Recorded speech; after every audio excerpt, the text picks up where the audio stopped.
Hello សួស្តីបងប្អូនទាំងអស់គ្នាបាទស្វាគមន៍មកកាន់របៀបចំសត្វព្រៃថ្ងៃនេះបងប្អូនគឺបងប្អូនមកថតសត្វកំប្រុកឲ្យបងប្អូនទាំងអស់គ្នាទស្សនាហើយនឹងចាញ់ឡែកទៅក្នុងការចាប់បន្តិចបងប្អូនណាដែលចង់ចាំអីចឹងណាអញ្ចឹងខ្ញុំចាញ់ឡែកទៅដល់ការចាំសត្វកំប្រុកនេះផងដែរបងប្អូនទាំងអស់គ្នាបាទទាំងអស់ហ្មងនិយាយរួមទៅខ្ញុំប្រាប់ទៅគឺបងប្អូនយកទៅអនុវត្តតាមថាធានាថាចិញ្ចឹមរស់1000%តែម្ដងបងប្អូនបាទអញ្ចឹងជាដំបូងគឺខ្ញុំចង់ចែកម្លែកពាក់ព័ន្ធនឹងចំណីហើយពាក់ព័ន្ធនឹងការវានៅពីទូចហ្នឹងគឺឲ្យផឹកឲ្យគេបងអូនដែលល្អអញ្ចឹងបងអូនទាំងគ្នាប្រហែលជាគិតថាផឹកអាទឹកដោះគោតែដឹងផឹកអាទឹកដោះគោទៅបានហើយតែបងអូនទាំងគ្នាអត់ដឹងថាទឹកដោះគោអីគេទេគឺផឹកទឹកដោះគោឆាវមិនមែនទឹកដោះគោកញ្ចប់មិនមែនទឹកដោះគោកំប៉ុងមិនមែនទឹកដោះគោអីទេគឺទឹកដោះគោឆាវបងអូនទាំងគ្នាបាទផឹកទឹកដោះគោឆាវគឺថាល្អបងអូនសុខភាពរបស់វាក៏ល្អហើយវាក៏ឆ្លោះល្អដែរបងអូនបាទហើយសម្រាប់កន្លែងនៅរបស់វាបងអូនទាំងគ្នាអាចដាក់ក្នុងធុងឬក៏អាចដាក់ក្នុងធុងទៅដាក់ក្នុងធុងមានសម្បុករបស់វាមានអីចឹងណាបងអូនបាទហើយអានេះវាធំហើយខ្ញុំធ្វើផ្ទះឲ្យវានៅលើនេះបងអូននេះផ្ទះរបស់វានៅលើហ្នឹងតែបកវានៅទូចខ្ញុំដាក់សម្បុករបស់វានៅខាងក្រោមហ្នឹងបងអូនបាទហើយអានេះអាយុរបស់វាប្រហែលជា3ខែជាងជិត4ខែហើយញីបងអូនឈ្មោលគឺថាងាប់បាត់ទៅឥឡូវនៅសល់តែញីនេះគឺថាល្អខ្លាំងមែនតើហើយវាស៊ីផ្លែឈើស៊ីគ្រាប់ជុករត់និយាយរួមទៅអាហាររបស់វាប្រចាំគឺខ្ញុំដាក់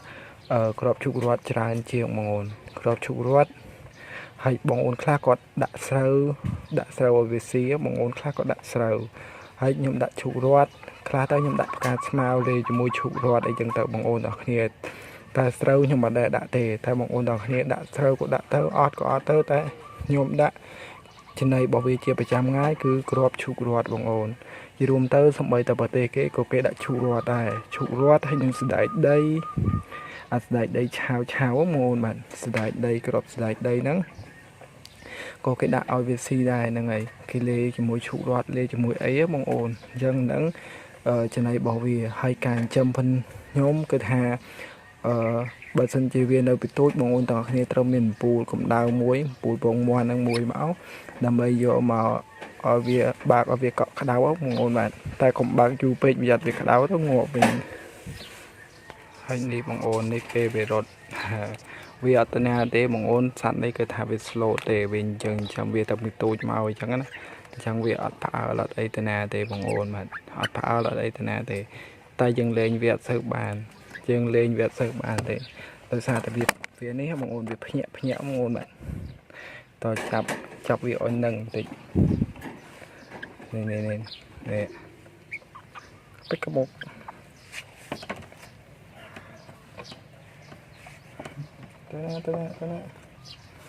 ទៅណានេះចូលផ្ទះវិញវាស៊ីឈូករត់នឹងច្រើនណាស់បងអូនអញ្ចឹងបងអូនយកទៅអនុវត្តតាមទៅខ្ញុំធានាថារស់100%តែកុំឲ្យវាផឹកទឹកដោះគោផ្សេងក្រៅពីទឹកដោះគោឆាវចាំពេលវាធំឡើងបងអូនទាំងគ្នាមានអីផ្អែមដាក់វាផឹកក៏បានដែរតែខ្ញុំដាក់ទឹកសវាផឹកនេះបងអូនបាទកុំភ្លេចដាក់ទឹកសវាផឹកផងក៏ប៉ុន្តែពេលវានៅទូចមិនបាច់ដាក់ទឹកឲ្យវាផឹកឯណាដាក់ទឹកដោះគោឆាវបានហើយទឹកដោះគោខ្លាឃ្មុំហ្នឹងទឹកដោះគោឆាវហ្នឹងដាក់ឲ្យវាផឹកទៅបានហើយមិនដាក់ទឹកឲ្យផឹកទេវាចាតែវាឈឺបងអូនមែនហើយនេះផ្កាសម្អាក្របជុករត់វាស៊ី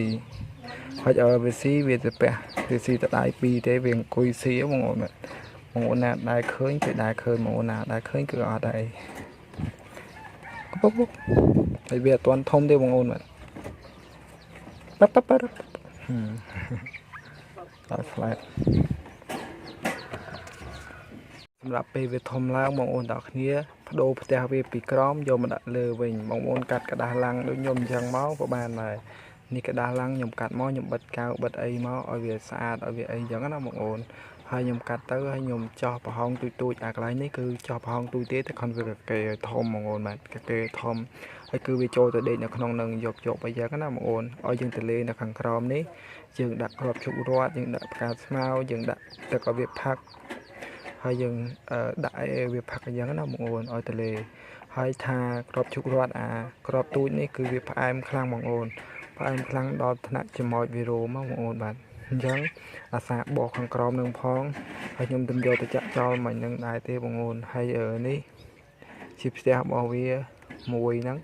ផ្ទះរបស់វាហ្នឹងអស់ 1,500 បងប្អូនដល់គ្នាបាទដោយសារទិញកៅមកកំប៉ុងមកគឺកៅមកកំប៉ុង 1,500 ហ្នឹងហើយបងប្អូនហ្នឹងហើយកំប្រុកនេះអត់ទាន់ធំអស់ទេបងប្អូនអាយុរបស់វាប្រហែលជា3ខែជាង